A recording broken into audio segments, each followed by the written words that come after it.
A1 music present. काहे भूल गइले पूजवा पूजवा पूजवा पियावा के प्यार पाके पियावा के प्यार पाके। Anjali digital recording studio Madarpur.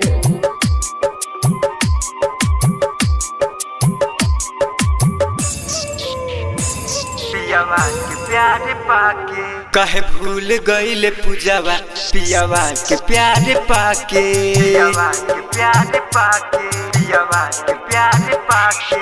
काहे भूल गइले पूजवा पियावा के प्यार पाके पियावा के प्यार पाके पियावा के प्यार पाके। कइले रलू तू आदा बदल बुनाई रादा कइले रलू तू आदा बदल बुनाई राता।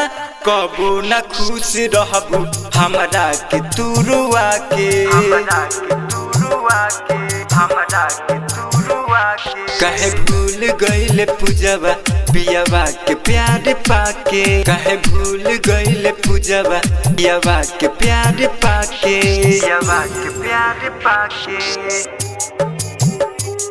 काहे भूल गइले पूजवा पूजवा पूजवा पियावा के प्यार पाके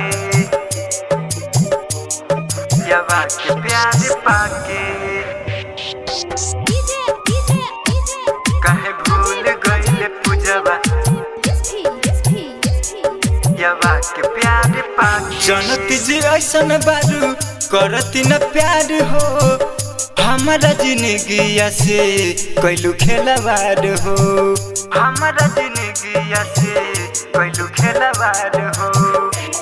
लागे जिंदगिया बाउर मन कर पीली माहुर लागे जिंदगिया बाउर मन कर पीली माहुर। कहे साथ छोड़लू हमर क्रिया कसम हो खाके क्रिया कसम हो खाके। कहे भूल गइले पूजवा पियावा के प्यार पाके कहे भूल गइले पूजवा पियावा के प्यार पाके पियावा के प्यार पाके।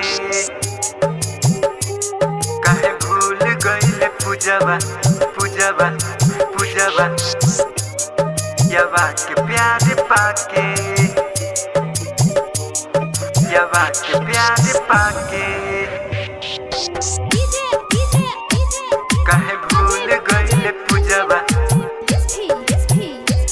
पियावा के प्यार पाके। तू ही तो रहलू हमर प्राण हो जहिया से छोड़लू भैनी बिरान हो जहिया से छोड़लू भैनी बिरान हो।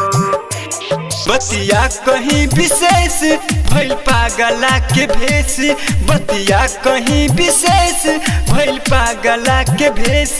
कबो तू देख तू आपन अचैया के अजमा के अचैया के अजमा के अचैया के अजमा के। कबो तू देख तू आपन 16 दिनवा के अजमा के। काहे भूल गइले पूजवा पियावा के प्यार पाके पियावा के प्यार पाके। Anjali digital recording studio Madarpur.